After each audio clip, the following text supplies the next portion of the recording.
Okay, so I would like first to wish you a warm welcome to all speakers and all participants for this FAO Brussels Briefing, Implementing and Monitoring Forest and Landscape Restoration, Enhancing Resilience for People and Nature. The event is jointly organized by the Czech Presidency of the Council of the European Union, the FAO Forestry Division, and the FAO Brussels Office. My name is Christophe Bezassier, and I will be moderating the event today. Let me start maybe with quick announcements. We have interpretation available for today from and to and from French. The meeting will be recorded and will be made available after the meeting online. Now let me briefly introduce the event. As we all know, we are facing many challenges, including the climate crisis and biodiversity loss, and cost-effective and equitable solutions are needed. And restoring ecosystems involving trees and improving productive capacity of landscape can both enhance the provision of ecosystem services, such as the climate regulation, biodiversity, and water conservation, and spur economic growth. Restoration can provide a high return of investment in the form of climate and environmental benefits, job and economic growth, while also increasing land productivity. We will start the event with welcoming remarks by the director of the FAO Brussels office, followed by opening remarks from the Czech Council Presidency, the new director of the FAO Forestry Division, and we will have as well a video message from a member of the European Parliament, Mrs. Soraya Rodrígues Ramos. Then we will have two presentations to set the scenes, presenting the recent European Commission proposal on nature restoration. And also we will have a presentation on where we are in the implementation of the UN Decade on Ecosystem Restoration. And finally, we will focus on a panel discussion with policymakers, experts to showcase good practices and lessons learned from across the globe. It will be particularly focused on governance and implementation of recent policy initiatives with a particular focus on national action plan, indicators, and monitoring. And finally, we will have a possibility to ask questions to our panel. Now, it is now my pleasure to introduce Mr. Raschad Al-Khafaji, Director of the Liaison Office with the European Union and Belgium for FAO. Mr. Al-Khafaji holds a Master of Art in Economics. He has been serving as Director of the Liaison Office with the European Union and Belgium since August 2021. After building his career from the United Nations Office in Vienna in 1992 to the FAO headquarters since 2003. So, Mr. Al-Khafaji, you have the floor. Thank you very much. Good morning, all. Mr. Patrik Mlynář, Deputy Minister for Forestry, Section Ministry of Agriculture of the Czech Republic. Mr. Zhimin, Director of the FAO's Forestry Division.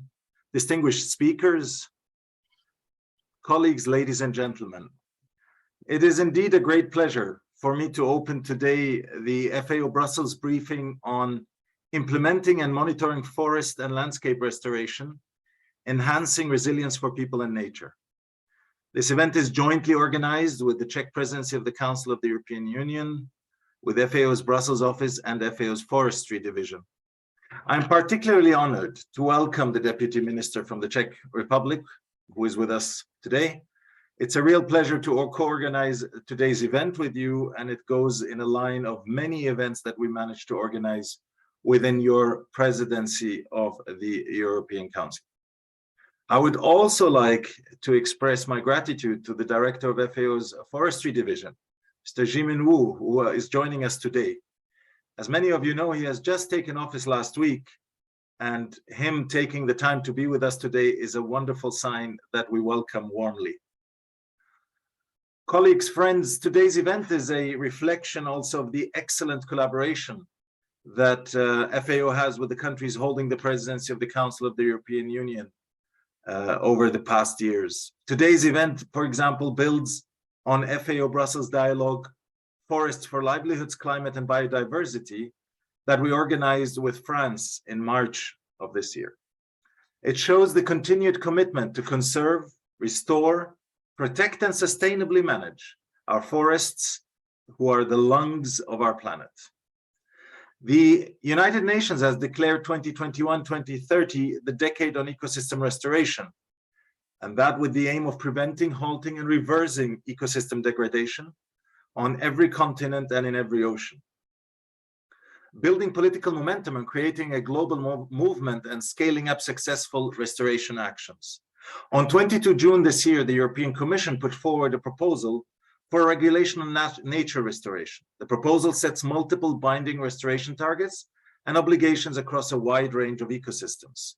Against this background, today's event will provide an opportunity to bring together policymakers and experts to showcase good practices of restoration and lessons learned from across the globe. Scaling up these efforts is essential to reach global commitments as the Sustainable Development Goals or reduction of greenhouse gas emissions. With this, I would like now to give the floor back to Mr. Christophe Bézancier, the Senior Forestry Officer who will moderate today's event, and wish you a fruitful meeting. Thank you.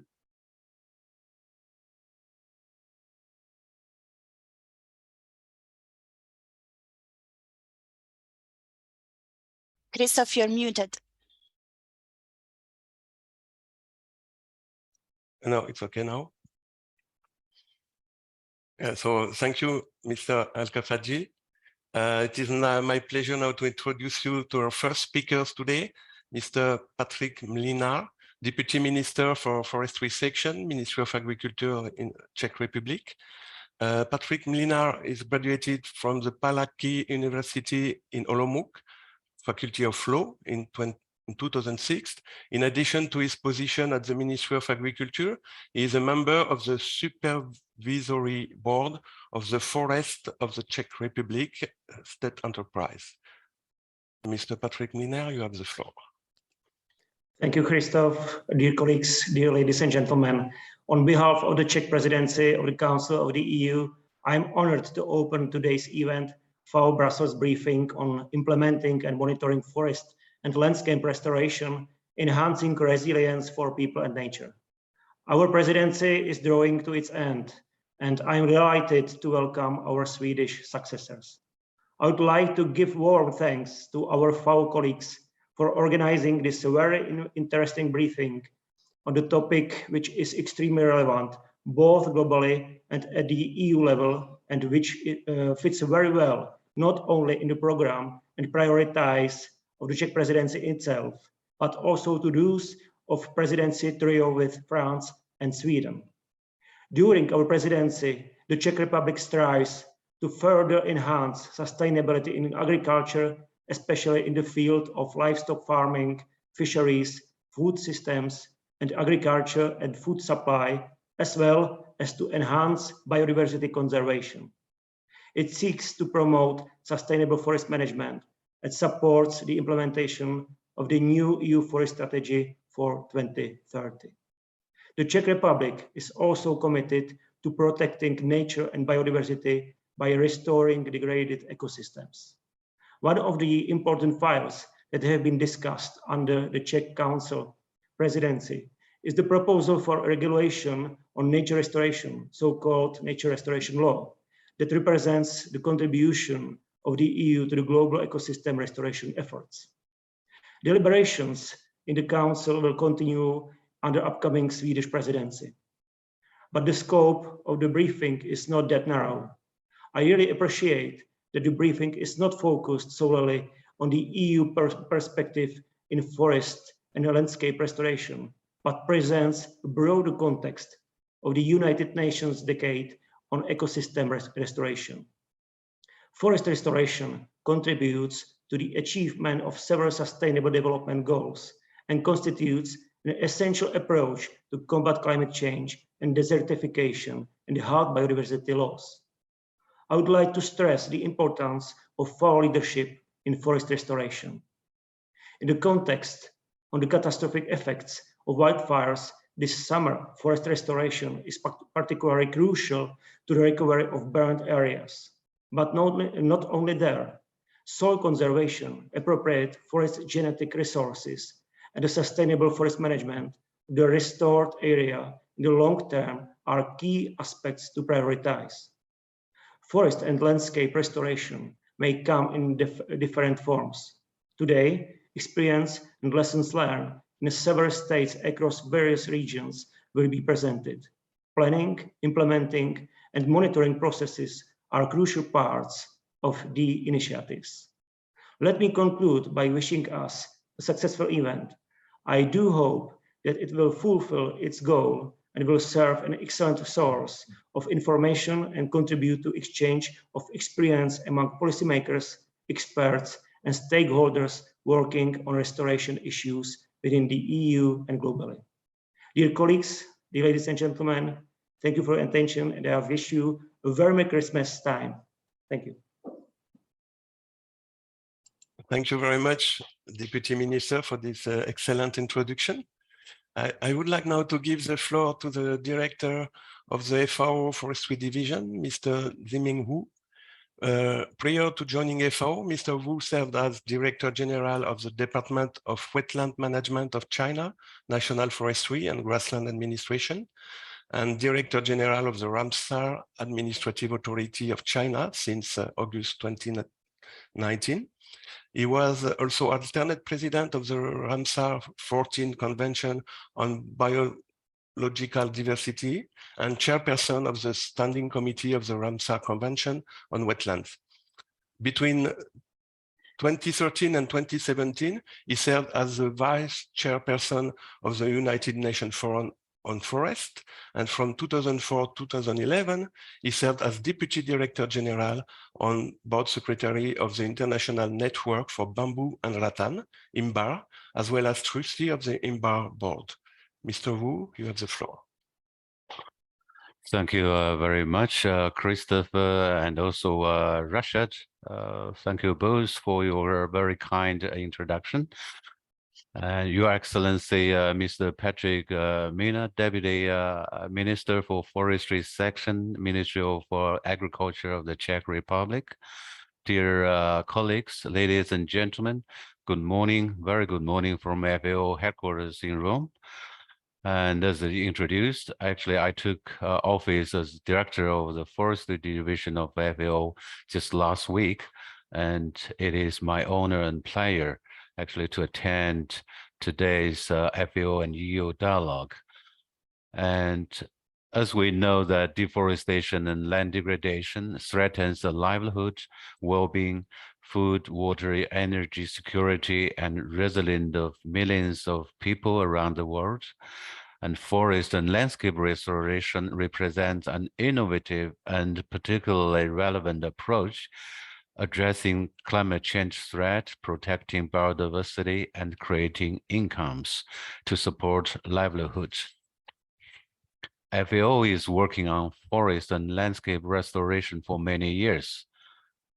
The Forest and Landscape Restoration Mechanism, hosted within the FAO Forestry Division, is engaged in a project funded by multiple donors in more than 20 countries since 2014.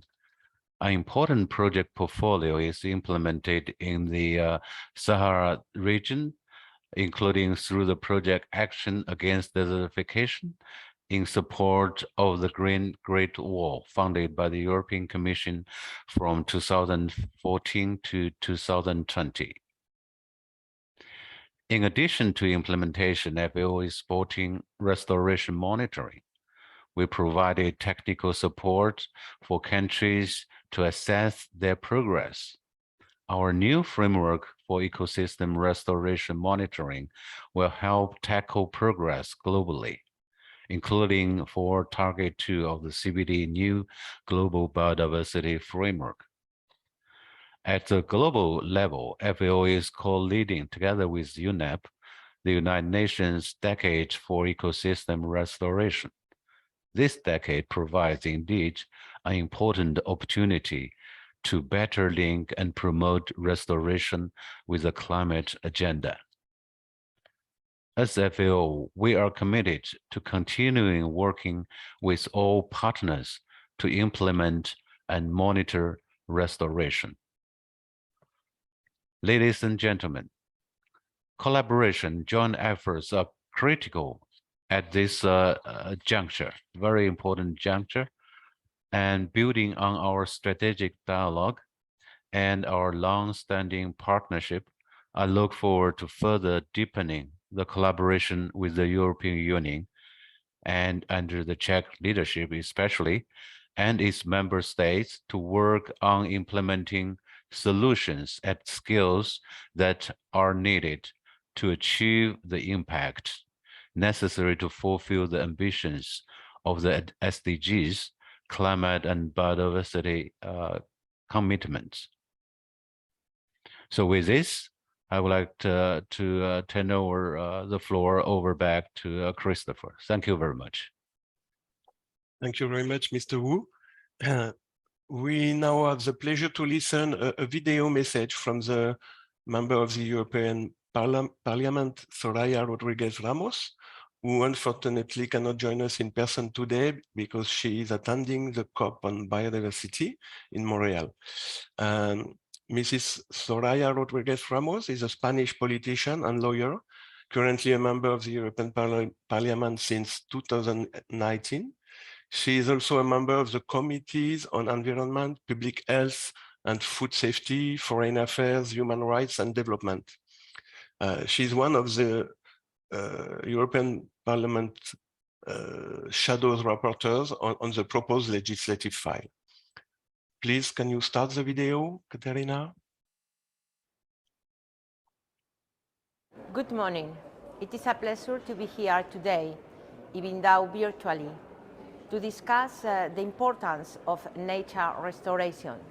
In the decade of ecosystem restoration, it has been shown that global efforts on biodiversity have not been enough. Biodiversity loss and the degradation of ecosystems continue at an alarming rate. 81% of EU protected habitats show a deplorable status. Close to 90% of the world's marine fish stocks are or exploited or depleted. This only proves that voluntary targets for nature restoration don't work. Neither the 2010 biodiversity targets nor the 2080 biodiversity targets had been met. In this context, the Commission's proposal for a nature restoration regulation is the first continent-wide law that calls for legally binding targets to restore degraded ecosystems from urban ecosystem and seas to forest and agricultural land. The objective is to put in place nature restoration measures in 20% of the EU's land and sea area, and eventually in all ecosystems by 2050. At the European Parliament, we have started the legislative work to improve the text of the Commission, a work I will be leading from my political group, Renew Europe.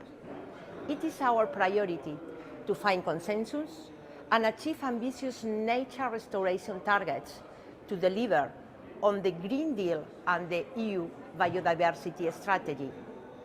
One of the dimensions of the regulation is restoring forest ecosystems. This entails improving water source protection, air quality, local climate and biodiversity conservation. Forests have an essential role in carbon sequestration and storage, which is necessary for delivering our climate commitments, including SDGs. Moreover, restoration agricultural ecosystem is equally important now. Recent geopolitical developments in Europe have underlined the need to safeguard the security and the resilience of food systems. Climate change and biodiversity loss pose significant long-term threats to agricultural productivity, and this law is an opportunity to revert this trend. There is no agricultural without healthy soil. I consider the proposals to be a solid basis to restore these two ecosystems. Sustainability, biodiversity protection, and agriculture are closely linked. To deliver these targets, Member States develop national restoration plans indicating the areas to restore. In drawing up their plans, I believe that Member States should take particular account of the knowledge of local communities. I want to mention that this regulation is also important at international level. As the United Nations Decade for Ecosystem Restoration highlights, we cannot forget the importance of the indigenous peoples and the role that women can play in these efforts. In relation to indigenous people, it is very important to recognize their rights and facilitate their effective participation in decision-making and management of wildlife and ecosystems. Their access to the necessary resources to continue playing this key role in biodiversity protection has to be ensured. Women's rights aren't generally secure regarding land ownership or access to finance, and their voices even less heard in key decision-making processes. The recognition within restoration initiatives can improve their role within their communities. Ignoring women in restoration initiatives means that the priorities and knowledge of half of the population are ignored. Nature restoration is our best insurance policy to ensure the world's long-term resilience. From the European Parliament, we will continue working to achieve an holistic regulation. We need to be ambitious and make sure we will restore our ecosystems. Thank you very much, Mrs. Rodrígues Ramos, for presenting us with the perspective of the European Parliament, and particularly highlighting the need to ensure the participation of indigenous people and women in the decision-making process, as well as in the management of natural resources. So let me now move to our two presentations to set the scene. Let me first introduce Mrs. Karolina, who is the Deputy Head of Unit for Natural Capital and Ecosystem Health in the General Direction of Environment in the European Commission. Karolina coordinated the drafting and adoption of the EU Biodiversity Strategy for 2030, and she is now managing its implementation. She is also part of the team negotiating the new law on nature restoration presented by the Commission this summer. And previously, Karolina worked on circular economy and various aspects of sustainable production and consumption, including the elaboration of the Commission's Circular Economy Action Plan or the Plastic Strategy. So, Karolina, could you present us with the main point of the proposal for a regulation on nature restoration? I understand that today's audience is very interested in this new piece of legislation and would like to know more about the proposed legally binding nature restoration targets and the implementation framework, including a national restoration plan. So you have the floor. Yes, thank you very much, Christopher, and good morning to everyone from Brussels. I still have no presentation in my screen, but I think it's coming up. Yes, thank you very much. So yes, indeed, building on the previous presentations, I will dive a little bit into detail of this Commission proposal on the EU nature restoration law that the previous speakers have already mentioned, and present to you in a nutshell what we have come up with this proposal. So can I have the first slide, please? That slide presents just a little snapshot from the recent, not so recent anymore, but still very, very important IPBES report that shows a very alarming rate of biodiversity loss across the globe. And as already mentioned by Mr. Soraya Rodrígues, in the EU, the situation is also very bad, with over 80% of our habitats being in poor condition, the peatlands, grasslands, and dune habitats being the worst affected, and also a big shrunk of different ecosystem types in their natural state, in particular the wetlands, which are extremely important for climate change mitigation and adaptation. So there is this continuous loss of life and ecosystem services on Earth and in the EU, and therefore the European Green Deal called for action at the EU level. So if we move on to the next slide, we also are very acutely aware that we're not left with very much time to act.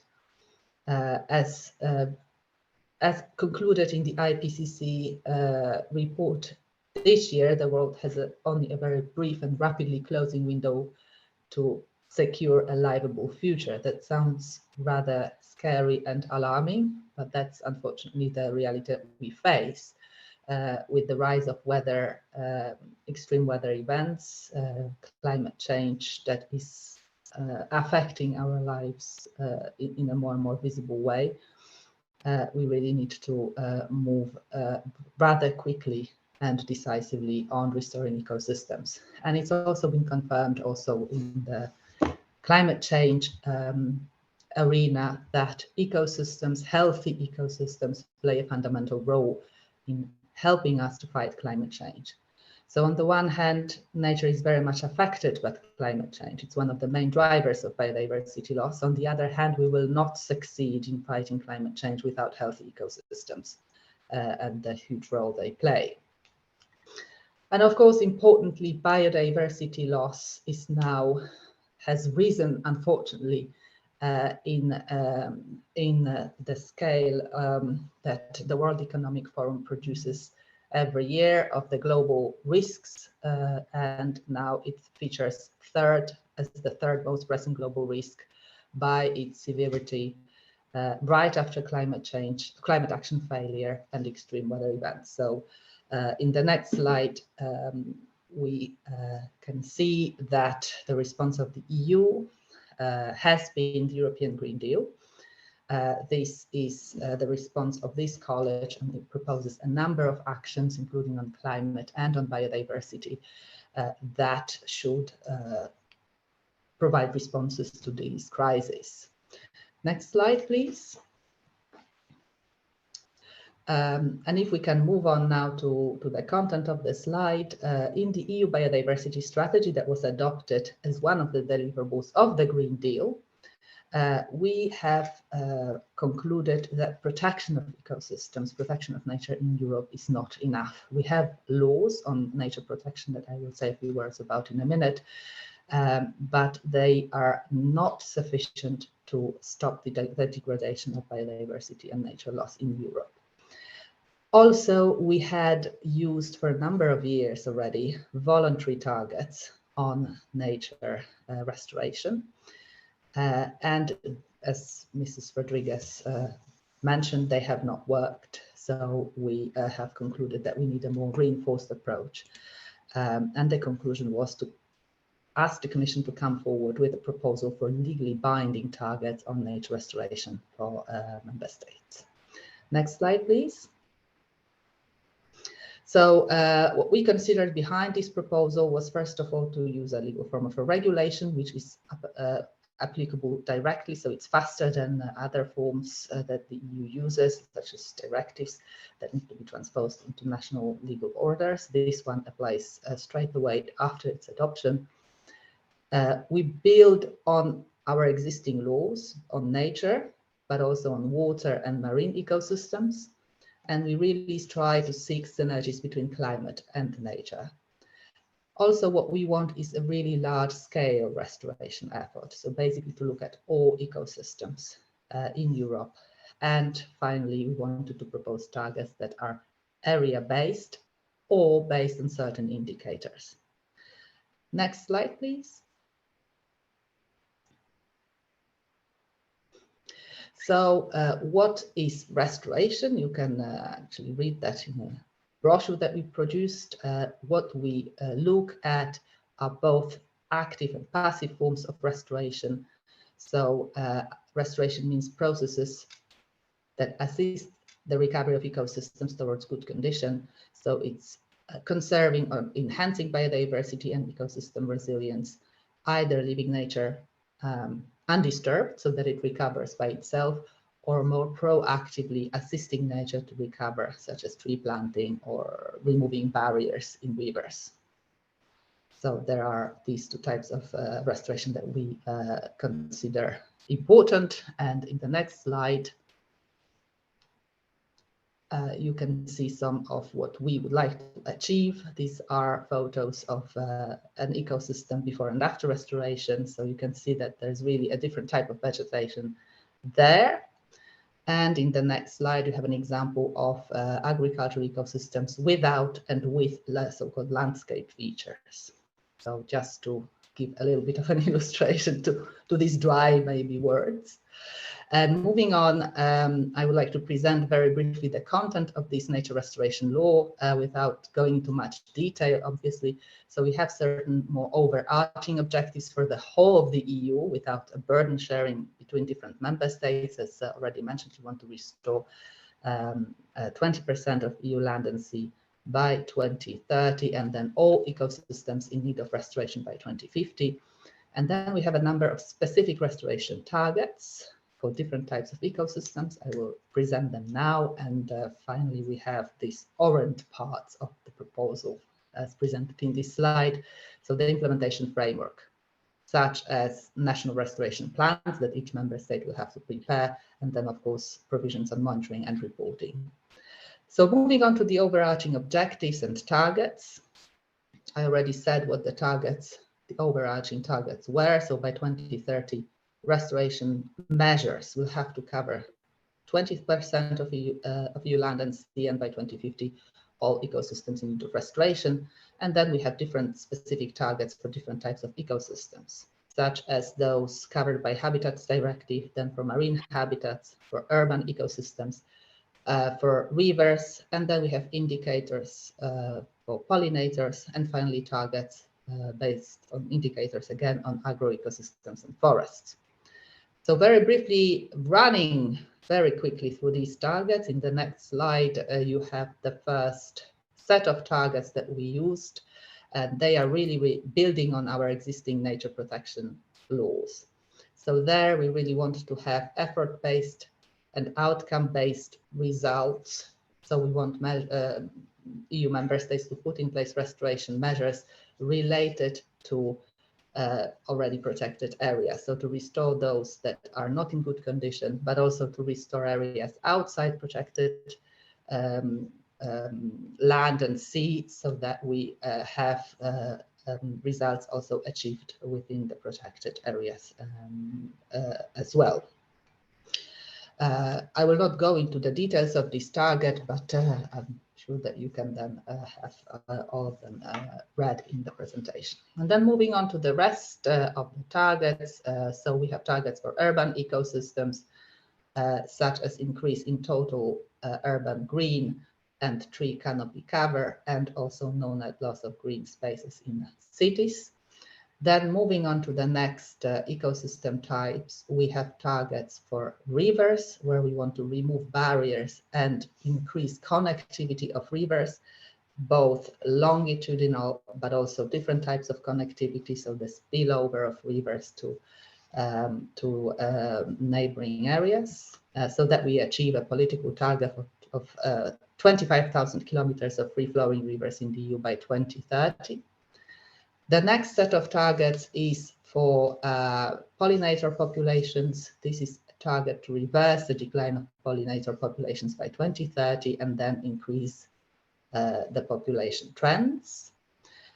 Then moving on to the next set of targets, these are for, I think, agricultural ecosystems, where we propose that in those ecosystems, member states have to meet a number of indicators such as grassland butterfly index or stock of organic carbon, or increase those landscape features that I presented. And finally, on on forest ecosystems, we also have a set of indicators where we say that a certain satisfactory levels have to be achieved by each member state. We can move on actually to the final slides. I will not present that now in detail, but you can also take a look at all the architecture of the proposal. So what member states have to present to us, such as national restoration plans. And then finally, moving on to the slide where we have the implementation framework and also the financing provisions for the regulation. So what we want to achieve in terms of financing is increased financing of biodiversity throughout all our financing and funding mechanisms, so that we properly mainstream biodiversity in agricultural policy, in cohesion policy, in transport policy. So basically all these policies now have certain targets for financing biodiversity specifically. So I think this is probably my last slide. I would like to thank you for your attention, and of course if you have questions, I'm staying here throughout the meeting so that we can discuss further. Thank you very much. And thank you very much for this very comprehensive overview on the European Commission work on restoration. Now let me introduce our next speaker, Mrs. Natalia Alexeeva. She is the coordinator of the UN Decade on Ecosystem Restoration within the UN Environment HQ team. She has over 20 years of experience in environmental protection, climate change, water management, and development. So Natalia, could you provide the audience with an update on the UN Decade of Ecosystem Restoration? We will be particularly interested to know where it stands in terms of implementation and the work of the various task forces. Maybe you can also highlight some of the flagships initiative officially presented last Tuesday at COP15 in Montreal. Natalia, you have the floor. Thank you very much, Christoph. Thank you, colleagues. Yes, I'm speaking to you actually from Montreal, and indeed it's a lot of negotiations which are related also to restoration target 2 and of course elements around this. And yes, I'm hoping that negotiations would be concluded also in the kind of fruitful and very constructive way. So coming to the UN Decade on Ecosystem Restoration. Next slide, please. I would not go too much on the data side and reports, but just to highlight that why this decade was actually established and discussed, because we have very short time left for action, as already highlighted before as well, right? We have IPCC reports, IPBES reports, a lot of proof that exactly we need to act immediately. And we have a lot of suffering effects of different types of ecosystem degradation, right? And also looking at the carbon footprint and climate change, exactly, we need to move, and we need to move immediately. Next slide, please.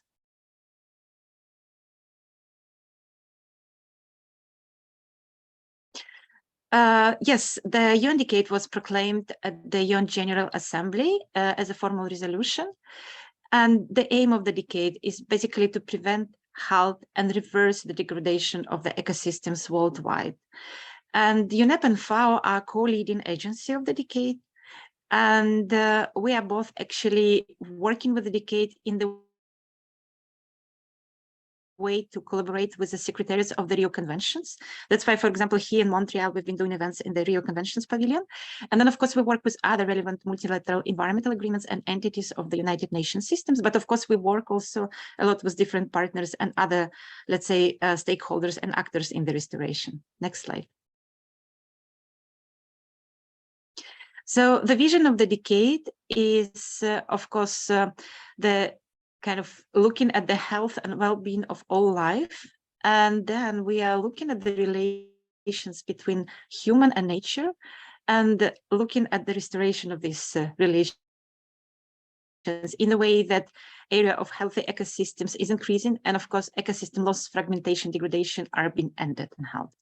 And in 10 years, as said, because we're the decade, we have to restore the planet.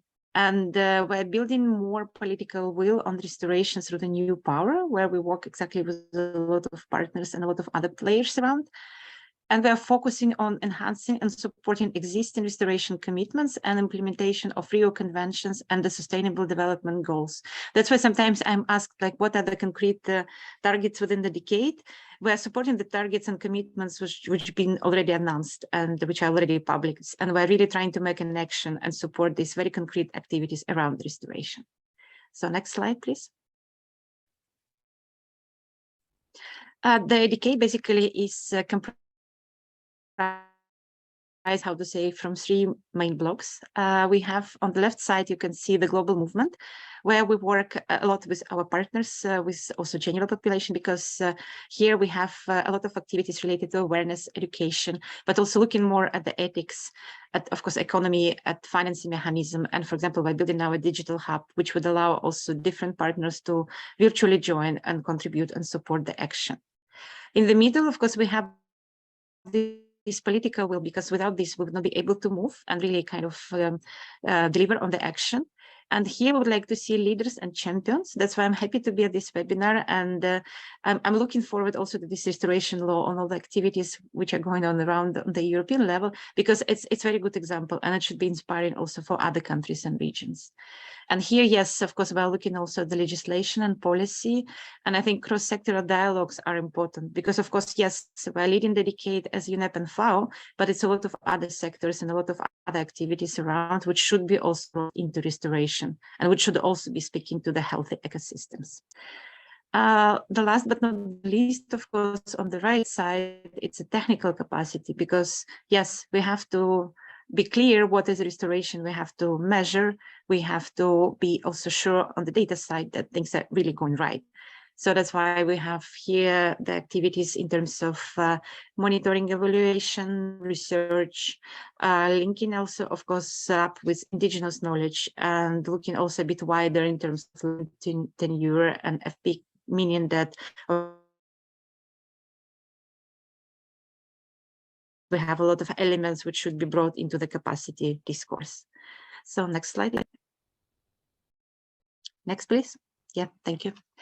Well, UN Decade is also structured in a way that we have the advisory board. You can see on the left side with very prominent individuals, and we had also quite a lot of them coming also to the UN CBD COP here in Montreal, and they've been really inspiring the action, and they've been also promoting a lot of UN Decade activities.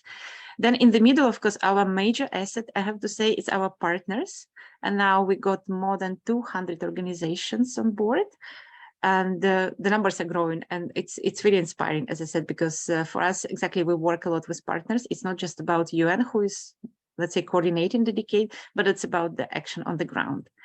And then, as Christoph was also mentioning earlier, we have so-called task forces, which are basically like a thematic type of communities, which are working on specific areas to be able to support the decade activities and to lead us also on certain elements. And that's why we have the decade on best practices, which is led by FAO. And Christoph is actually one of the co-leads of these task forces. And they've been also launching very nice knowledge products at the COP, also looking at the best practices and standards and really trying to unpack what is restoration. Then we have very also promising task force on the finance, and here it's led by the World Bank colleagues, and they've been also speaking at the Restoration Day and bringing up different examples of the financing elements available and how to scale up and how to link also different types of financing to the restoration. We have excellent monitoring task force, which is also led by FAO, and here it's a lot of discussions about measurements, about monitoring, about data, about frameworks. And for example, they've been preparing proposals also for the target 2 monitoring and data and indicators. And yeah, it's a lot of interest also towards so-called FIRM platform, which is looking exactly at the measuring progress and tracking also restoration across the globe. We have science task force led by IUCN, and that's more in terms of really kind of looking at research and scientific knowledge, which should support our thinking and framing in terms of actions for the decade. And the last but not the least, and the most probably inspiring as well, it's a youth task force, which is self-organized. And they had also a very, very nice session at the Restoration Day, where they've been looking at the intergeneration dialogue and really seeing how we can involve different youth representatives, and how we can also look in the future in the way that it's sustainable, and we pass our knowledge and our action to the next generations. Next slide, please. Official restoration flagships, and Christoph was also referring to this already. These 10 best, most promising examples of large-scale and long-term ecosystem restoration were announced actually at the Restoration Day here in Montreal on 13th of December, so it's Tuesday this week. And basically, in terms of general data, so the commitment from this flagship is to restore, this 1 billion hectares, which is like overarching goal for the decade, right? And then these nominations out of these 10 flagships, they have indicated already 96 million hectares achieved, and then they're still having, of course, the way ahead, and they're looking at 260 more million planned. And these 10 best efforts are looking at 68 million hectares. So we are looking at the data, of course, and we're tracking them. And then the next slide is to present you with finally the names. And you can also watch the virtual gala, and I will put the link also in the chat box. So out of these 10 flagships, we have different types of ecosystems and different types of regions, countries, and kind of areas. So we have Altyn Dala Conservation Initiative from Kazakhstan, which is a steppe and quite dry and dry type of ecosystem. Building a nature in Indonesia, it's mangroves and it's coastal zones. Central America dry corridor. Okay, we're back to a bit more dry ecosystems and also pasture and agricultural elements. Great Green Wall for restoration. Probably I would not stop because you should know the Great Green Wall by heart by now, but it's a forestry. It's exactly reforestation, restoring the tree cover. Then the next flagship is a multi-country flagship on ecosystem restoration in mountain region. And here we have different countries from different continents which are working to restore their mountain systems in different kind of capacities, in different, of course, elements. Then the next one is Namami Ganj, which is a river ecosystem from India. Restoration of coastal and marine ecosystems of Abu Dhabi, and that's again the new region. And here we have also a lot of mammals, for example, dugong and some other elements which are really proving the health of ecosystem and restoration. Shanshu initiative in China, which was also, it's a great level of effort, and then also very great example of working on practical restoration. Small island developing states ecosystem restoration flagship coming from Comoros, St. Lucia, and Vanuatu. Yes, again, totally different type of ecosystem. It's basically marine and blue economy, etc. And the last but not the least, again, we're back to forestry, which is Trinational Atlantic Forest Pact from Argentina, Brazil, and Paraguay. So that's very quick, but I hope you would have time to watch the gala, and I will put the link in the chat box, so enjoy. And then the next slide, please. So, of course, we have also other activities going on, and currently we're moving on the UN Decade Action Plan, which is basically led by the partners, and we're trying to see how practically to scale up the restoration effort. And currently we're formalizing thematic leads by partners. So we were agreeing with partners who takes what type of responsibility and the topic. And so-called challenges, we got 12 challenges, which are looking at biodiversity, business, climate, cities, communities, education, finance, food, human-nature relations, marine and freshwater protection, and use. So these are more like topics within the action plan, where we have the leads which are now working on the content of the action plan. And we hope to have a bit more also content early next year, because now we're pulling together all the activities and proposals which are coming from different levels and different areas. Next slide, please. And then, of course, yes, everyone is asking about money, right? We have the Multi-Partner Trust Fund, which is, I would like really to thank Germany for their contribution and for additional contribution as well, which was coming now. And Denmark is also shortly joining the fund. And we're looking also, of course, for other support and other, also EU member states, but beyond these in order to really drive the UN decade and have more support to the flagships and the action plan. And the outcomes within this MPTF, of course, are looking also at the elements of the decade. So we have the global movement on ecosystem restoration, the first kind of action, then looking more in terms of increased capacities and the capability to deliver, where we have the flagships and action on the ground. And then the last but not the least, of course, looking at the data, progress, monitoring, evaluation, where we have the reporting on biophysical, social, economic elements. So that's something which is now being unpacked, and then MPTF is operational. So I would be happy, of course, to provide also more information. And you can also trace online through the MPTF office all the data and all the relevant information for this fund. So next slide, please.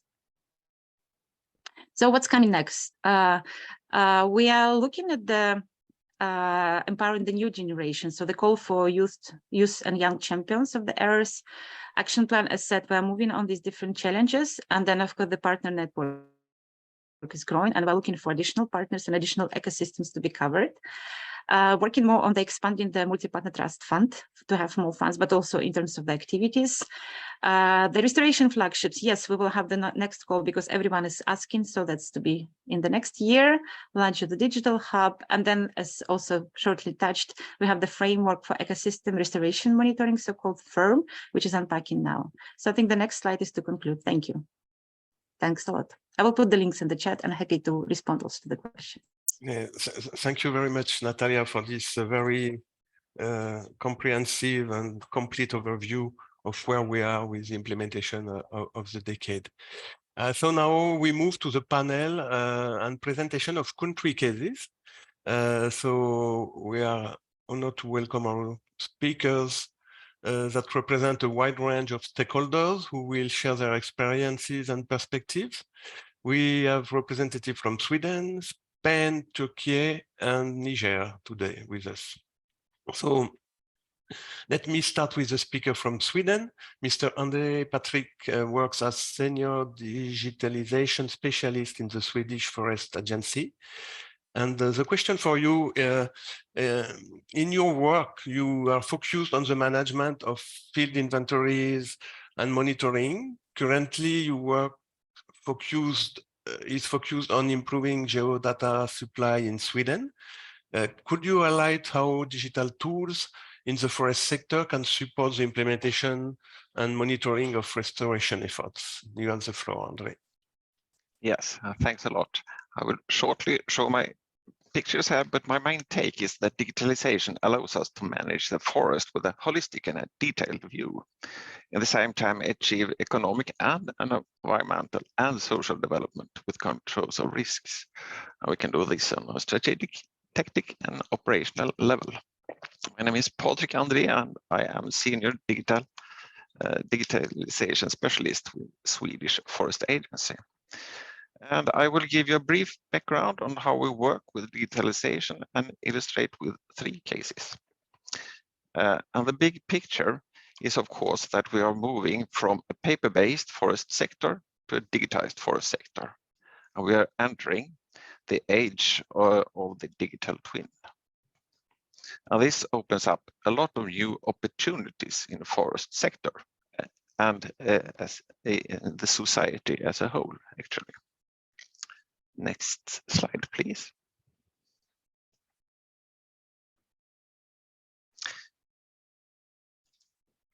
Yes, and the main data source for our products in Sweden comes from airborne laser scanning with the high resolution. And we nowadays get 1 to 2 data points every square meter every 7th year, and we like to have more, of course. Satellite imagery with frequent images is also important. Up here north in Sweden, we have 2 images a week from Copernicus and Sentinel-2 satellites. This, in combination with good field data and localized domain knowledge, gives us new and reliable information about many of the forest values, which in turn gives us good basis for planning and monitoring for the sustainable use of forest resources and for any restoration measures. Next slide, please.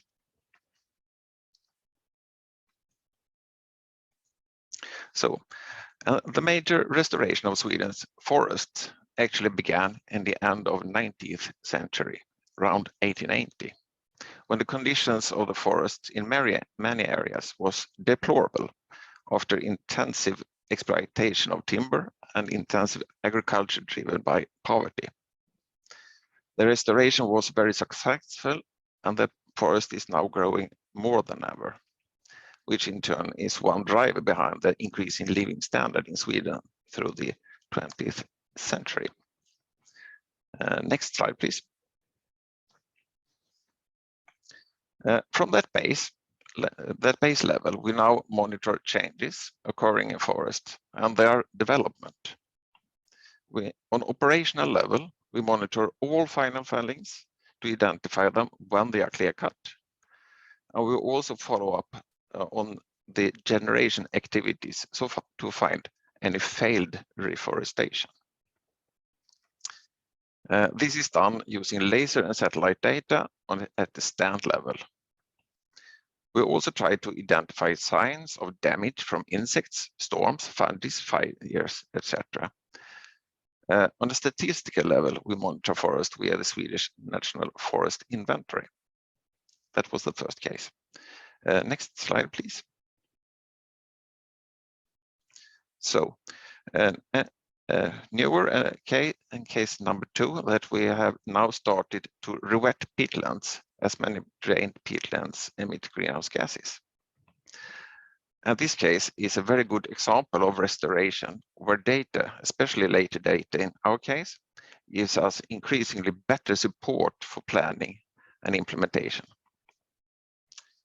Last year, we mapped a large part of Sweden's ditches. We doubled the length of ditches known to us last year. And yesterday, 15th of December, a new mapping of Sweden's peatland was released. And this is covering whole Sweden. Both of these are based on laser data using machine learning and artificial intelligence. These are helping us a lot to detect these areas needed for re-wetting. Next slide, please. My third case, and maybe the most significant, maybe the most important, is biological diversity and cultural remains. Here we used to use paper-based technology, but that is not good enough for the future. So we are now working to get a better, more operational and safer national data sets that includes environmental and cultural heritage values in the forest. And we aim to have it on high resolution on an operational level. This requires a lot of technical development, many data sources, and intensive use of machine learning and artificial intelligence. And there are several initiatives here, both governmental and in private sector. So we expect to get good results of this sooner or later. And this is probably a good contribution to sustainable development and this holistic view on both economic and environmental values in forest at the same time. So last slide, please. So that was a brief background on how we work with the data and digitalization, and 3 cases to illustrate it. I hold there. Thank you very much.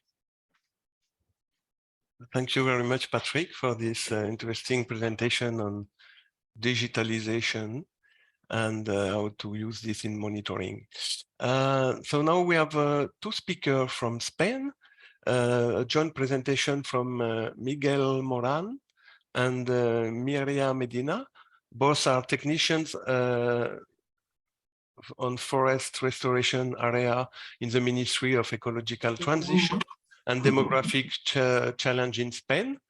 Miguel is a forestry engineer currently combining his work in the restoration of burnt forest area in Spain. And María Medina is an architect from the University of Cartagena, specialized in landscaping.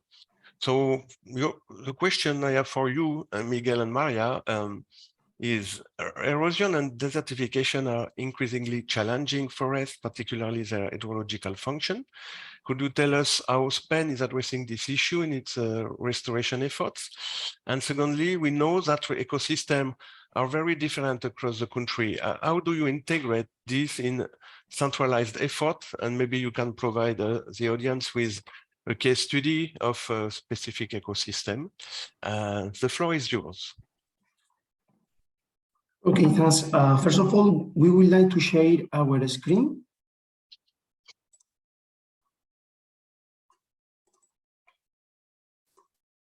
I suppose you are watching the presentation. Yes. Thanks. Thank you for the introduction, and thank you everybody to be here. Obviously, thank you to the organization of this event to give us the opportunity to share our national plans. In the next 4 minutes, I will explain the main point of this plan, and then my colleague Maria, in 3 minutes, we will show you an example of a concrete restoration as complex as interesting. Well, we will see the objective of our national plan, the data source we use. We will see the possible actions we consider, and I will please you focus on this point because will be the key point of our plan. Finally, obviously, we have to see how we monitor the implementation of our plan. We have to consider we are a decentralized country, so administrative coordination is essential. We have 17 regions.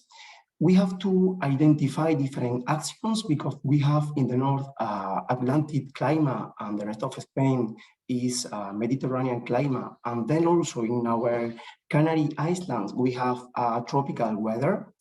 And finally, we have to establish priorities because we have 15 million hectares and we cannot act in all the terrain at the same time. The data we use are here. We have our forestry map. We take in account our flood risk national map, our index of precipitation and potential evapotranspiration. We also consider our forestry property regime, and this is the national inventory of soil erosion, as we will see in the last slide, is the most important data source we use. Well, we not only consider forestry restoration, but also reforestation of agricultural lands, silvicultural treatment, improvement or implantation of grasslands and scrubland, soil conservation practice, and riverbank restoration.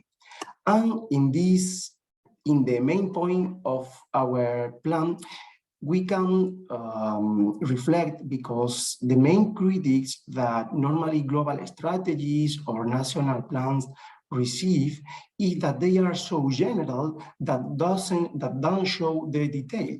But in this case, we have a very specific plan that analyze that over the 50 million hectares we have, 18 hectares are considered under a level of priority, as we will see after.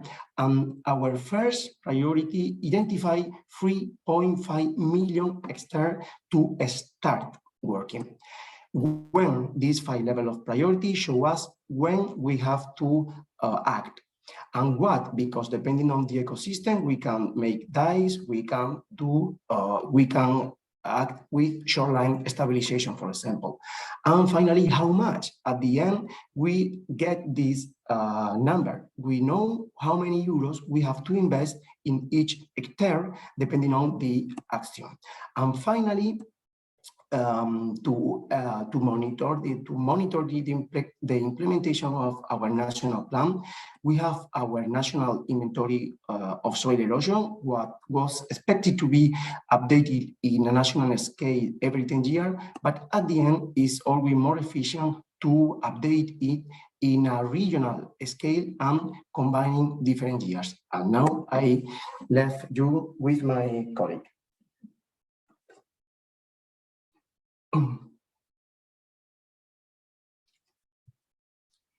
Thank you, everyone. Thank you, Miguel.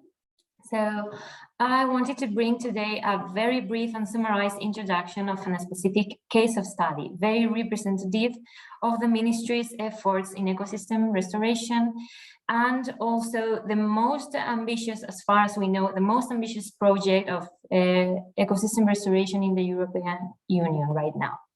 And it's the Mar Menor restoration.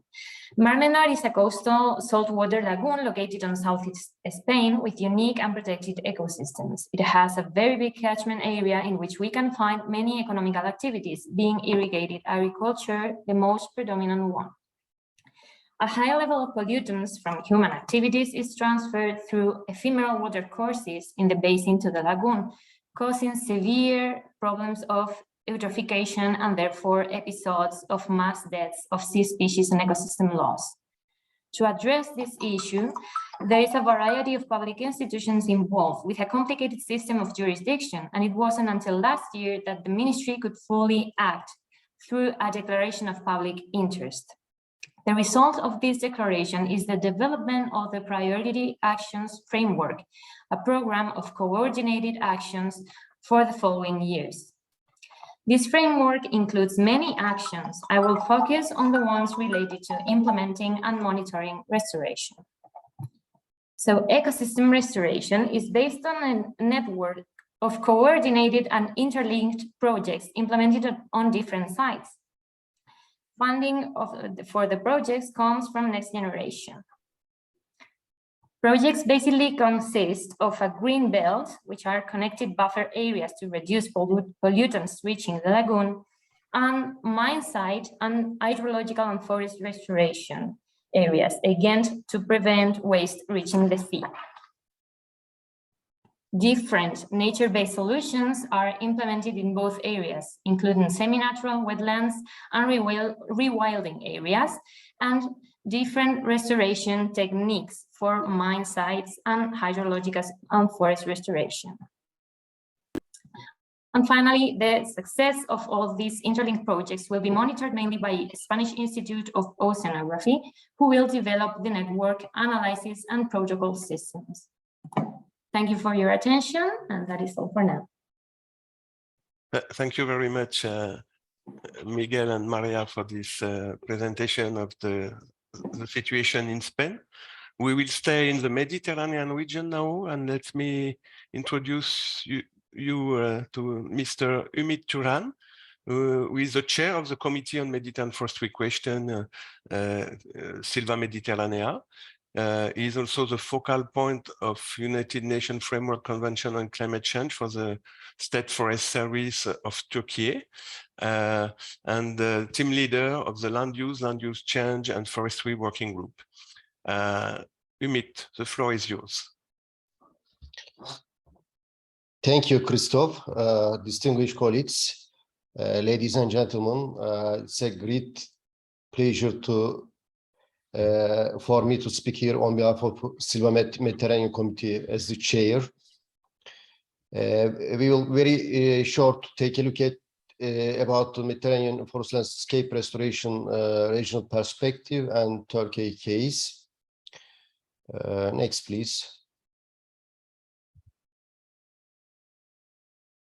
The Mediterranean region includes more than 88 million hectares of the forest area. This basin is a recognized biodiversity hotspot with around 25,000 species. Its flora diversity is outstanding, and 60% of which are endemic. About 1/3 of the Mediterranean fauna is also unique to the region. Non-forest products are important resources for rural economies. Highly regarded food products are collected from Mediterranean forests, such as nuts, berries, mushrooms, and truffles, as well as aromatic and medicinal plants. And increased protected areas forests are storing at around 5,000 billion tons of carbon. This region faced with various environmental pressure, complex morphology, a dense and growing human population. Next slide, please.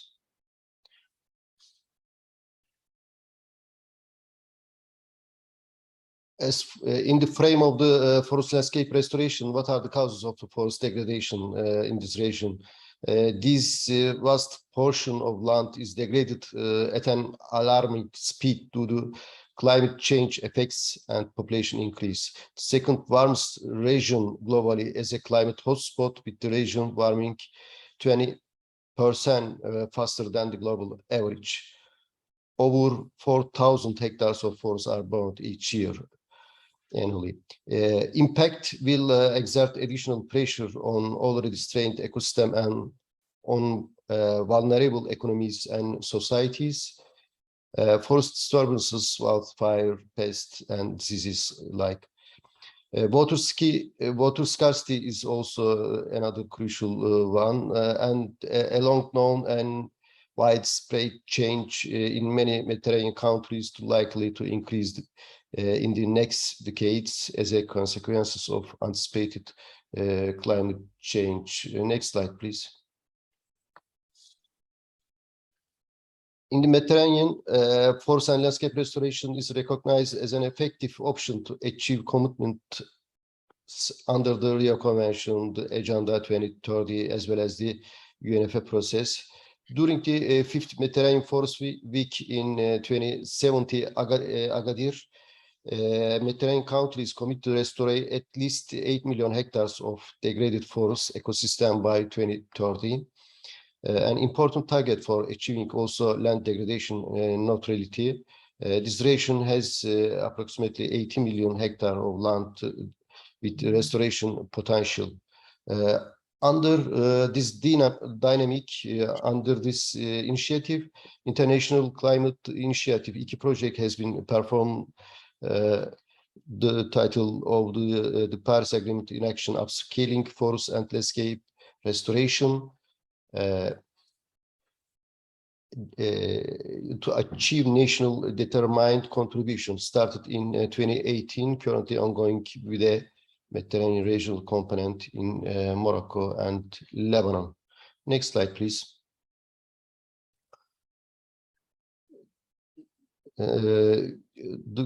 Keep on this our activities under the Silva Med Committee. The 7th Mediterranean Forest Week and 24th session of Committee on Mediterranean Forest Question Silva Med took place in Turkey early this year under the theme of Forest and Ecosystem Restoration for the Next Mediterranean Generation, approved in Antalya Declaration, called for the countries and other stakeholders to scale up restoration efforts, reinforce regional cooperation, and address common environmental climate change restoration activities, support the green job, create employment, and reconnect the Mediterranean people to their landscape.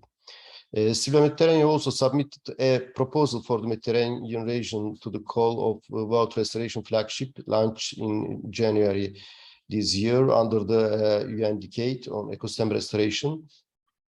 This showcases the region's significant advancements in restoration and its potential to inspire the other countries outside the Mediterranean. It highlights the importance of youth empowerment and engagement in building climate resilience in Mediterranean region. And next slide, please. Yeah, as for the Turkey case, as you see, the some facts and figures, Turkey forests almost all managed by state, very rich biodiversity around it has more than 12,000 plant species. 1/3 is endemic, slope area cover high mountains, 50% of the natural forest, and in this area at around 7 million forest villagers living there. Next slide, please.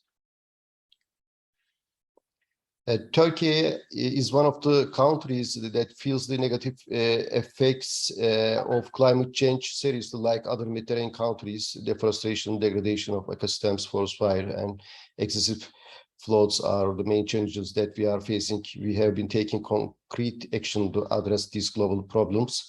We, as the Turkey very glad to be part of the Agadir commitment. Later on, afterwards, the bond challenge under the UN Decade Restoration Initiative. Turkey has joined the bond challenge in 2019.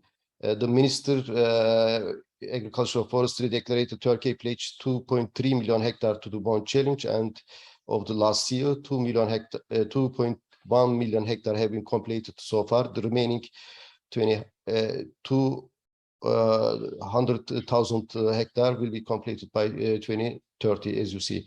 Next slide, please. Erosion control and soil conservation projects have been given priority in all basins, in addition to implementation of basin rehabilitation, flood, avalanche, and landslide projects prepare against natural disasters. To prepare an appropriate project based on this integrated basin management approach, thanks to climate change and negative effect, as you see, the overuse of the basin mostly affected the natural sources, and rehabilitation, restoration, increasing climate resistance, ensuring the sustainable use, and also the other affected field is rural villages to climate resilient and sustainable improvement of the socioeconomic situation. Next slide, please. Considering the rehabilitation studies of natural sources, especially erosion control within the basin integrity, Turkey carry out some projects like Çoruh Basin Rehabilitation Project and Murat River Basin Rehabilitation Project. Aim is the protection of forest, sustainable use of vegetation, soil, and water sources to improvement of the livelihood to people through income-generating activities and protection of natural sources. Keep on, please. Next slide. Go on with forest restoration priority practices. Forestation, planting trees within the scope of the works aim at the development and expansion of the forest. Turkey performed the forestation activities in the last 13 years with the scope of the afforestation campaign. As you see, some pictures to make the cities green. Make the cities green city. We create a green belt around the city, and also the nation presidents declared the National Forestation Days every 11th of November across the country. Next, please. Also improve the degraded forest area with the income generative species. State Forest Agency give a grant and low interest to the forest villagers and legal entities to give grant and low interest to support private afforestation. 50,000 hectares of private afforestation were done in 15 years.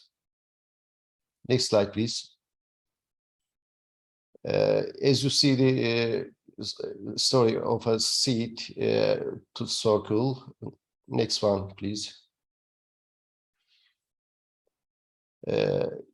Some sample of the erosion control activities, parallel control lines, set up terraces with this mesh and others. Next slide, please. The other erosion activities, good rehabilitation facilities. Next one. Like many other Mediterranean countries, last year recorded as a devastating year, especially in Turkey in recent years. Natural disasters such as heat waves, drought, forest fires, soil erosion, and floods have seriously affected in our country. As you see, some best afforestation activities. Some pictures from Antalya. Next one, please. And the other Antalya. The different places, Olympus, forest wildfire exposed the area, and you see after several years to afforestation success. And the last one, last picture is from Muğla, is a touristic place. As you see, the afforestation activity success. And In closing, I hope we will successfully continue to increase and improve the forest area in Mediterranean region, also across the world, in the sustainable and integrated manner by believing the power of solidarity. Thank you. Thank you. Thank you, Ümit, for those pictures very illustrating the restoration effort in Turkey and the situation in the Mediterranean region. Now, before moving to Mr. Yacouba Seybou, I just want to highlight, if you have questions, all participants feel free to send the question in the chat, and we will answer to the question in few minutes after the last presentation. Now I am moving to French. So, Monsieur Yacouba Seybou occupe actuellement le poste de directeur général des eaux et forêts au sein de la Direction générale des eaux et forêts du ministère de l'Environnement et de la lutte contre la désertification au Niger. Il est connecté depuis Montréal, donc merci pour cette participation. Comme Natalia tout à l'heure, c'est très tôt pour vous, donc merci pour cet effort. Et donc, moi j'ai une petite question pour vous. La Grande Muraille Verte a reçu beaucoup d'attention, et encore récemment pendant la COP 15 avec le flagship. De votre perspective, quels sont les principaux résultats, particulièrement au Niger, et quelles sont les leçons apprises en termes de mise en œuvre et de progrès pour le suivi et évaluation? Monsieur Yacouba, vous avez la parole. D'accord, merci bien, Monsieur Christophe. Merci aussi à tous les participants. C'est un plaisir pour moi de prendre la parole autour de ce panel pour vous parler en tout cas de la mise en œuvre du suivi de la restauration des forêts et des paysages, ainsi que les perspectives au Niger. Je dois dire que ce que nous faisons au Niger est valable pour les autres pays du Sahel qui partagent les mêmes réalités écologiques. Suivant.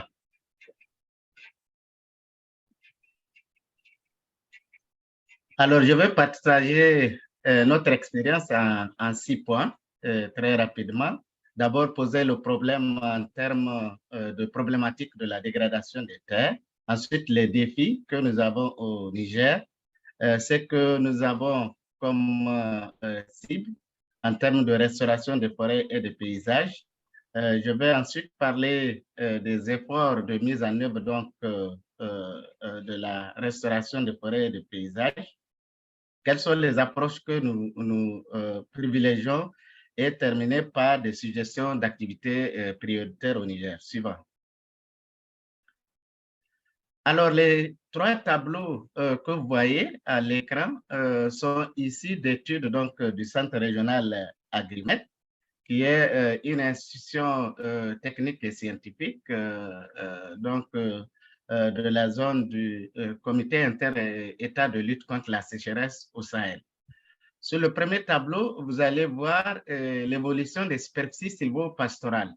Et quand vous remarquez, de 1975, on est passé de 412 000 hectares à 351 000 hectares, ce qui fait une perte annuelle de 141 000 hectares, due essentiellement à la transformation des savanes sahéliennes. Et nous allons voir où est-ce que cette perte est enregistrée. Sur le deuxième tableau, vous voyez les superficies de terres agricoles. Au niveau des superficies de terres agricoles, là, nous passons de 65 000 hectares en 1975 à 123 000 hectares en 2018. Donc, vous voyez très bien que lorsque nous perdons des superficies au niveau des écosystèmes sylvo-pastoraux, en réalité, c'est une transformation au niveau de l'agriculture. En ce qui concerne les superficies des terres dénudées, en 1975, on était à 26 000 hectares et en 2018, ça s'est élevé à 30 000 hectares. Là, essentiellement, c'est au niveau des écosystèmes oisiens qu'il y a eu cette évolution d'ensablement au niveau de 2 régions essentiellement donc les régions de Zender et de Difa qui sont à l'est du pays. Suivant. Alors, ce qui veut dire que nous avons des défis. Le premier défi, c'est le défrichement agricole qui sont là, qui entraînent donc des pertes de superficie forestière. Nous avons également une forte dépendance des populations au bois et énergie. Et là, nous sommes déjà en déficit puisque il y a une demande, en 2012, il y avait une demande de 4 900 000 tonnes pour un capital forestier de 2 millions de tonnes. Ça veut dire que nous devons jouer en matière de restauration des terres sur les pratiques agricoles, mais aussi sur la consommation donc de bois. Nous avons également comme contrainte les spéculations foncières autour donc des sites restaurés. Et évidemment, nous avons aussi une faible capacité de suivi de la dynamique des ressources forestières parce que jusque-là, nous n'avons pas pu réaliser donc l'inventaire forestier national. Suivant. Alors, donc, le défi, c'est comment inverser la dégradation des terres. Comment aussi, sur la base donc de bonnes pratiques, restaurer à grande échelle pour couvrir donc les pertes en terre et comment également rendre disponibles des terres productives à une population en croissance. Je dois rappeler que le Niger a un des taux les plus élevés au monde en termes donc de croissance démographique qui se situe autour de 3,9%. Également promouvoir des changements de comportement en faveur donc de l'environnement et le développement durable. Suivant. Alors donc pour ça, il y a un certain nombre de documents qui ont été produits, une planification stratégique avec des cibles bien précises. Là, il y a, je vais surtout parler d'un certain nombre de documents, notamment le fait que le Niger ait adhéré à la neutralité en matière de dégradation des terres. Et là, nous disons que d'ici à 2030, le Niger s'engage à atteindre la neutralité en matière de dégradation des terres, à réduire les superficies dégradées de 9 à 5% et à augmenter de 17% à 19% la couverture végétale. Et à ce niveau, donc, les cibles ont été bien déclinées. Suivant. Nous avons également donc nous retourné en arrière. Au niveau de la Grande Muraille verte, au niveau de la Grande Muraille verte, qui est quand même un des programmes qui nous permet de mettre la restauration des forêts et des paysages au Niger, nous ambitionnons donc de promouvoir le développement des communautés locales en mettant en synergie les efforts de lutte contre la désertification. Là également, il y a un certain nombre de sites qui ont été, de cibles qui ont été définies. Suivant. Alors, pour ça, nous avons créé les conditions d'un environnement favorable donc, à la restauration des forêts et des paysages au plan des arrangements institutionnels. Donc, il y a un certain nombre d'institutions qui ont été créées pour suivre la restauration des forêts et des paysages. Au plan législatif et réglementaire également, les conditions ont été créées. Je veux ici souligner surtout le fait que le Niger ait pris un décret d'application de la loi forestière en matière spécifiquement donc, de régénération naturelle assistée. Au plan technique, nous avons élaboré un recueil de fiches techniques de bonnes pratiques et nous avons procédé à la capitalisation des bonnes pratiques. Suivant. Ici, nous avons donc les efforts en matière donc de restauration des terres. Globalement, comme vous allez le remarquer, les efforts sont en deçà donc, de l'ampleur de la dégradation. Mais l'espoir vient donc surtout de la régénération naturelle assistée où nous remarquons que de plus en plus, il y a un engouement donc des communautés locales à adopter cette pratique qui est à faible coût et qui est donc réplicable un peu partout au Niger. Suivant.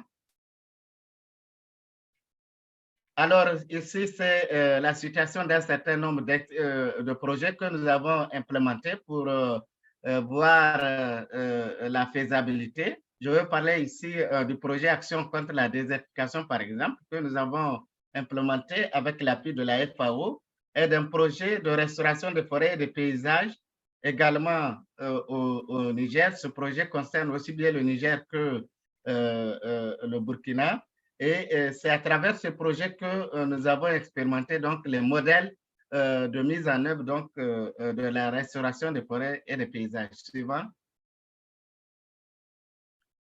Alors, en termes d'activités prioritaires, évidemment, nous nous attendons à la mise en échelle donc, des bonnes pratiques que nous avons dû engranger. Et quand nous parlons de restauration des terres, nous adressons aussi bien les terres agricoles, pastorales et forestières.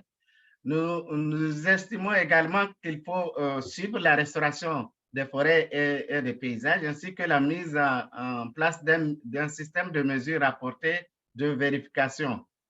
Également qu'il faut mobiliser des ressources conséquentes dans le cadre donc, de la décennie des Nations Unies pour la restauration des écosystèmes, appuyer l'évaluation du potentiel de restauration des écosystèmes par l'élaboration des rapports communaux d'opportunités de restauration. Nous voulons aller du macro au plus près donc des réalisations, des réalités donc au niveau des communes, appuyer également la vulgarisation et l'internalisation des textes, ainsi que évidemment donc la communication autour de la restauration des forêts et des paysages.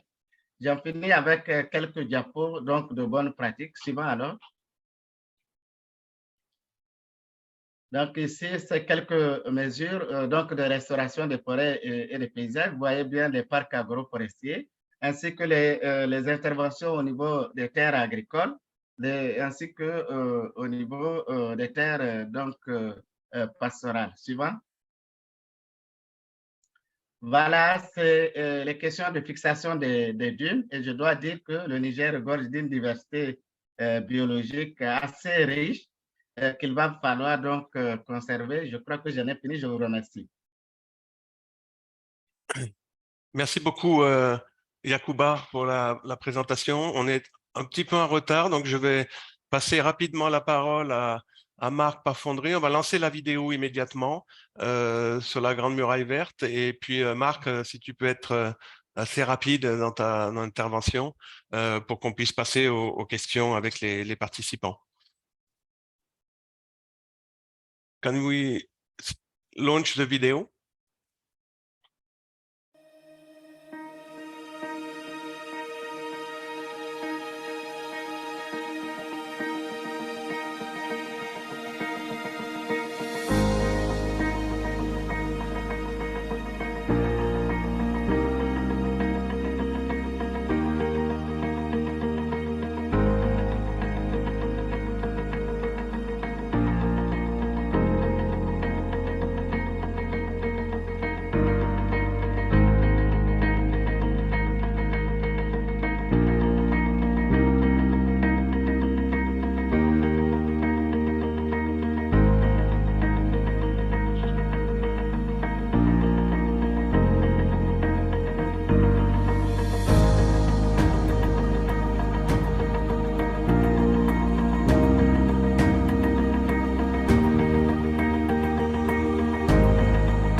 So Marc Parfondry is a dryland officer, dryland forestry expert, active in the implementation of this action against the desertification project. I give him the floor maybe to illustrate the main achievement of this project very briefly, Marc, if possible, because we are already a little bit late. Thank you. Yeah. Thank you, Christophe, and good morning to all colleagues. I'll be very brief. So with Action Against Desertification, it's one of the major partners of the Great Green Wall Initiative, and it contributes to make it become a reality on the ground. More than 65,000 hectares have now been restored in 10 countries since the project started in 2015. And over the years, we have developed a restoration model, which is centered around rural communities, their lands, farms, and their needs in terms of livelihood improvement. So I'd like to just briefly highlight some of the key findings of this approach. Firstly, it's essential to understand communities' preferences in terms of plant species which are useful to them. In our restoration model, we prioritize well-adapted local species based on community needs and the suitability of these plants to be used in restoration. Simultaneously, communities are supported in the development of restoration-based non-timber forest products value chains to improve their livelihoods and to generate income. These include gum arabic from acacias, oil from the balanites tree, fodder from planted grasses, or honey from beekeeping, just to name a few. A key advantage of this approach is that it maintains communities' engagement in restoration activities, knowing that they benefit from these products in the short term and from improved land productivity in the longer term. So to conclude, there are two key lessons learned from AAD restoration interventions. The first one is that land restoration governance remains with and by rural communities, which guarantee the sustainability and long-term impacts of the intervention. They treasure and look after activities that improve their livelihoods and help generate income. And secondly, innovative monitoring and evaluation, combining field reports with independent digital observations through remote sensing are essential to assess the success or failure of restoration activities. And this is critical for reality check and proof of concept in terms of mitigation and adaptation to climate change. Thank you. Thank you very much, Marc, for this conclusion on the key findings concerning action against desertification. So now we have still some time, 10 to 15 minutes to try to answer to questions. So I assume that my colleague Katerina and Madison will collect the question in the chat. I don't know, Madison and Katerina, if the participant can take the floor or if they can only write the question. Yeah, I think if you open the question and answer box, there are already a few questions. Excellent. Sorry, I missed this. No problem. So we have already a few questions in the box. We have one that is a question from Nadia Wada. How can new graduate students benefit from the initiatives to build their capacity and create startups economically viable in the area of ecosystem restoration? I don't know if one panelist wants to jump on this question. Natalia, perhaps.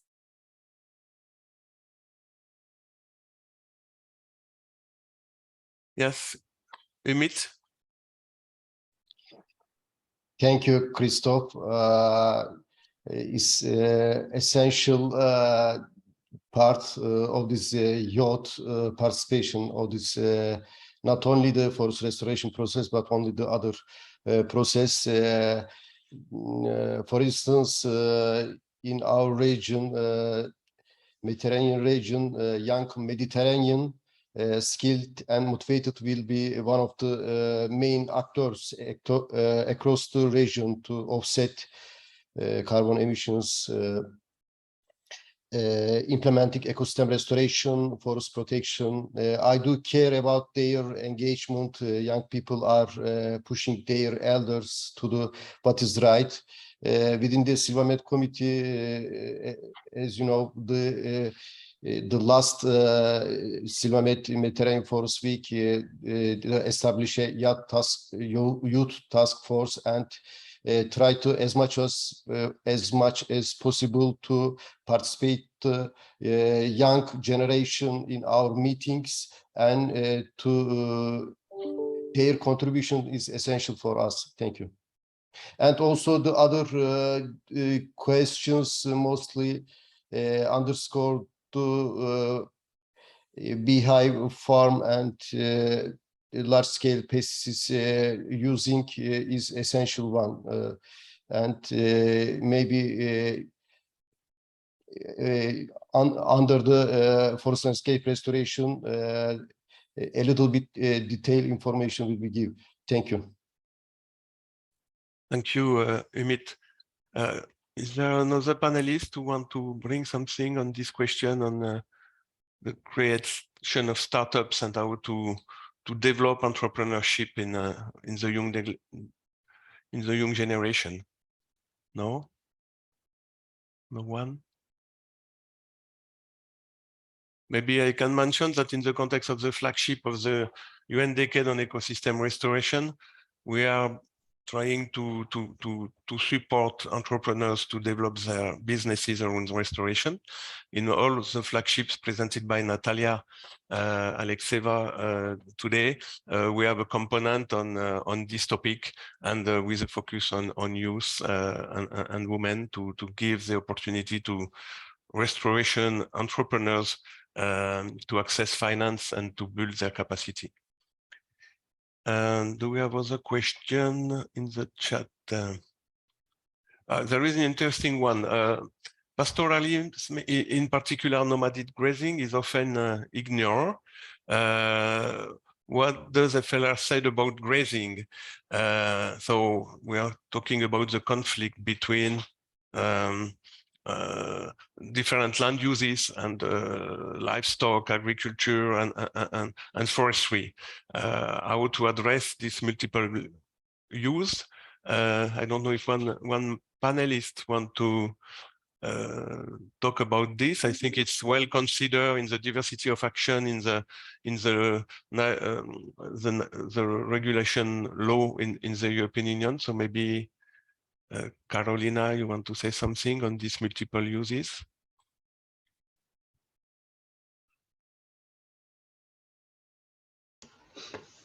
Yes, Christoph, thank you very much. Could you please repeat the question, because I don't see it in the chat? No, how to address particularly, we have a question on pastoralism and finally how we can consider in restoration and manage all the multiple land use, and how we can avoid conflict between different land use. Yes, well, in our regulation, the land use issue is, of course, a big subject of debate with member states, and of course, it's primarily for member states to decide on the different types of land uses. So for the EU, it's important that these decisions are made at really the local and then national level. So for that, we have the national restoration plans, where member states will have to work with stakeholders, with landowners in particular, to decide where to put the restoration measures. And that should be the areas where there's least conflict, where it's possible to do, so that you don't have to move people, for instance, where the benefits will be the highest and the costs would be the lowest, etc. So we cannot really regulate that at the EU level. This needs to be done very much locally. Now, on different types of land uses, of course, that is also something that has to be looked at more regionally. We are not advocating replacing one type of land use with another, perhaps with the exception of rewetting peatlands, where we really say that those peatlands under agricultural use that were put on organic soils, there we have a specific target for rewetting, but it does not mean that that land cannot be anymore used. any restored land can be used. What we advocate is a different type of use. So use of land that is in tune with nature. So different types of production. And of course, that requires certain transformation of agricultural practices, of forestry practices, etc. That is already happening to a large extent.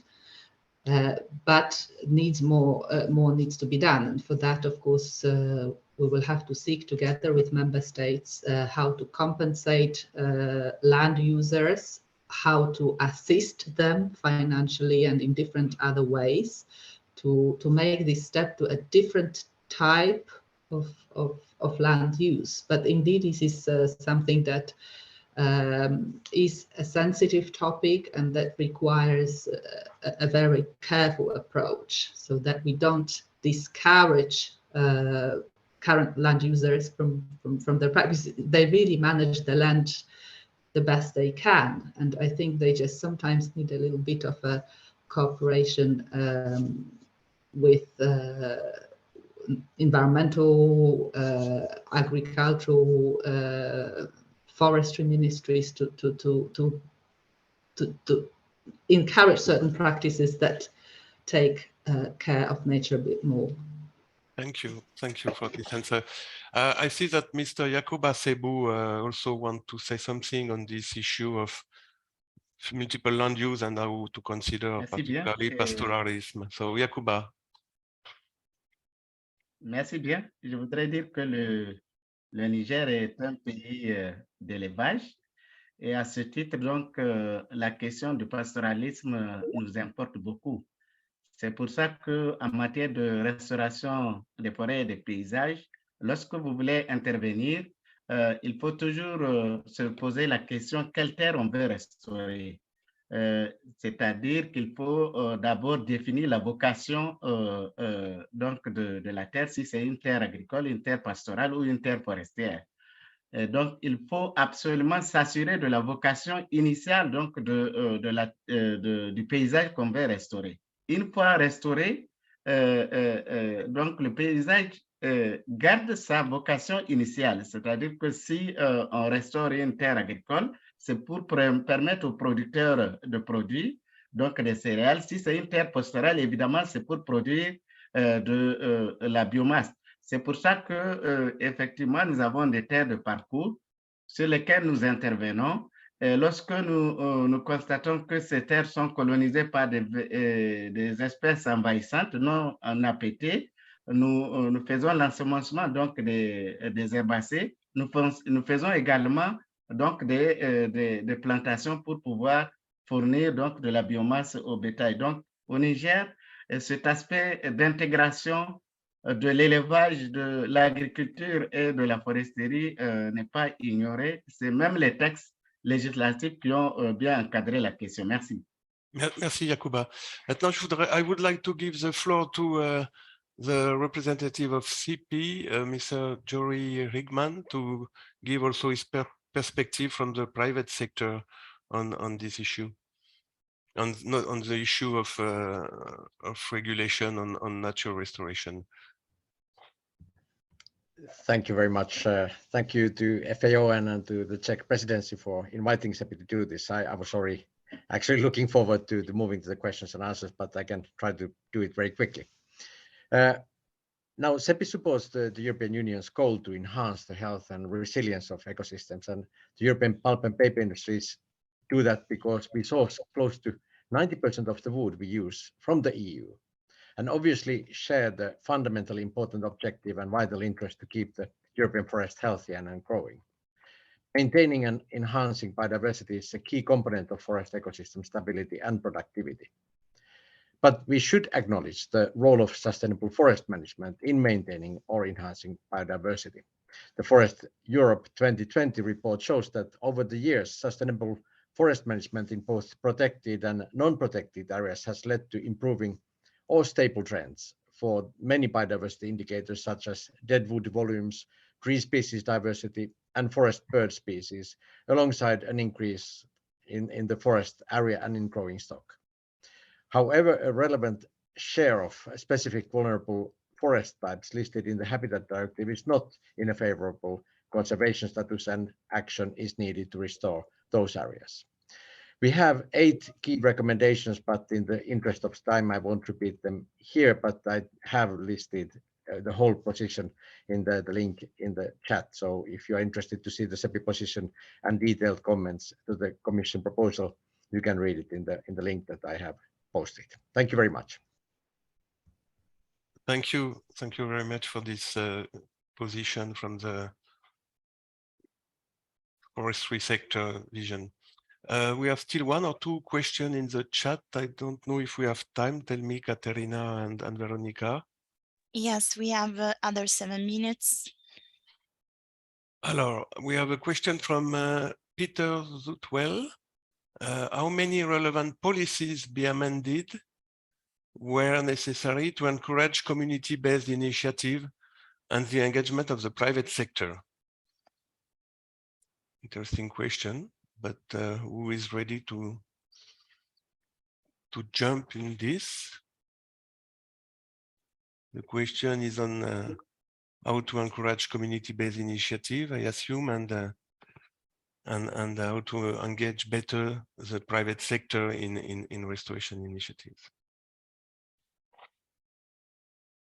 I'm checking if we have people in the panel ready to say something on that.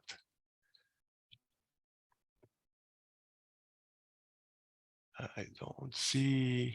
Oui. Yes, Mr. Seybou, Yacouba. D'accord, merci bien. Alors, dans mon intervention de tout à l'heure, j'avais bien souligné, bon, on est allé très vite, que nous avons créé donc les conditions favorables donc à la restauration des forêts et des paysages en adoptant un certain nombre de politiques, mais aussi un certain nombre de textes législatifs. Quand on prend la question des textes législatifs, par exemple, nous avons fait en sorte que les producteurs donc adoptent massivement donc la question, parce que pour nous, les producteurs sont les premiers, le secteur privé, hein, parce que ils investissent beaucoup sur leur fonds, donc en matière de restauration des forêts et des paysages. Alors, qu'est-ce que nous avons fait? Nous avons, le gouvernement a adopté un décret sur la régénération naturelle assistée. Pour faire de l'arbre, donc le producteur qui élève des arbres dans son champ, il devient propriétaire donc de l'arbre. Ça fait que il y a une adoption à grande échelle donc de cette technologie. Donc il y a un certain nombre de textes comme ça qui ont été adoptés pour sécuriser les investissements donc en matière de restauration des forêts et des paysages, et pour demander en matière de sécurisation que la vocation ne change pas après restauration. Si vous investissez pour restaurer une terre agricole, il faudrait que vous puissiez bénéficier à long terme donc, de cet investissement. Donc, c'est en matière surtout de production de textes législatifs que nous avons fait en sorte que le secteur privé investisse au mieux dans la restauration des forêts et des paysages. Merci. Merci, Monsieur Yacouba Seybou. Je crois que I think we have now used the time for the questions. There is few still not yet addressed in the chat. We will do written answers to those one. And I suggest now to move forward with the closing of our session. So I will give the floor again to Sweden. Who will taking over the rotating council presidency from the Czech Republic in January 2023.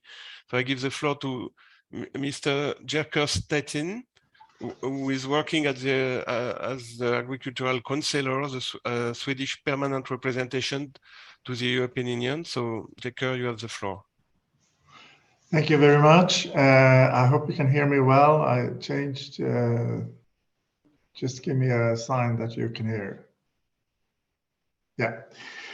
So first of all, I would like to thank the organizers, the FAO, the Forest Division, and certainly the Czech Presidency for organizing this very interesting seminar. well, a lot of things has been said, and what I pick up from this seminar here is basically 4 lines of thought: the governance